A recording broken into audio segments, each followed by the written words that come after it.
बैजनाथ गाउँपालिकाले आगामी आर्थिक वर्ष 2082-83 का लागि नीति तथा कार्यक्रम सोमबार प्रस्तुत गरेको छ। गाउँपालिका कार्यालय रामपुरमा 18औं गाउँ सभामा गाउँपालिका अध्यक्ष प्रकाश बहादुर शाहीले नीति तथा कार्यक्रम प्रस्तुत गर्नुभएको हो। प्रस्तुत नीति तथा कार्यक्रममा कृषि, पशु, पंक्षी, मत्स्य पालन, स्वास्थ्य, शिक्षा, खानेपानी तथा सरसफाई, उद्योग, युवा तथा खेलकुद, पर्यटन, भौतिक पूर्वाधार, वन तथा वातावरण, सुशासन तथा सेवा प्रवाह, महिला, बालबालिका, ज्येष्ठ नागरिक, अपाङ्गता, दलित, अल्पसंख्यक, विधायन तथा वित्तीय अनुशासन लगायत क्षेत्रलाई समेटिएको छ। गाउँपालिका भरिका समग्र कृषि र पशुपालक, व्यावसायिक किसान, साना किसान, अति विपन्न किसानहरूको आर्थिक स्तरलाई ध्यानमा राखी 70% अनुदान र पूर्ण अनुदानमा कृषि उत्पादन, म र मेरो परिवारको बाँच्ने आधार भन्ने मूल नाराका आधारमा किसानसँग पालिका प्रमुख कार्यक्रम सञ्चालनलाई निरन्तरता दिने नीति लिइएको छ।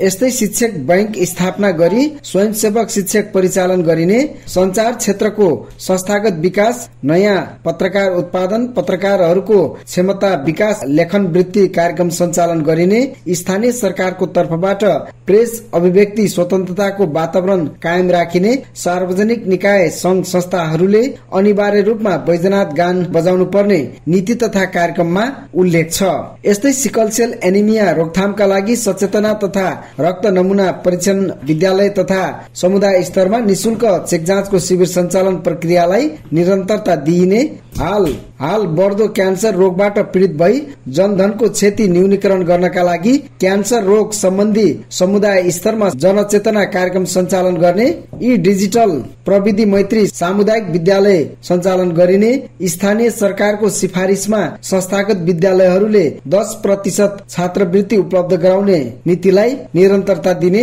गरिब तथा विपन्न छात्रहरूको लागि छात्रवृत्तिको कार्यक्रमलाई निरन्तरता दिइनेछ।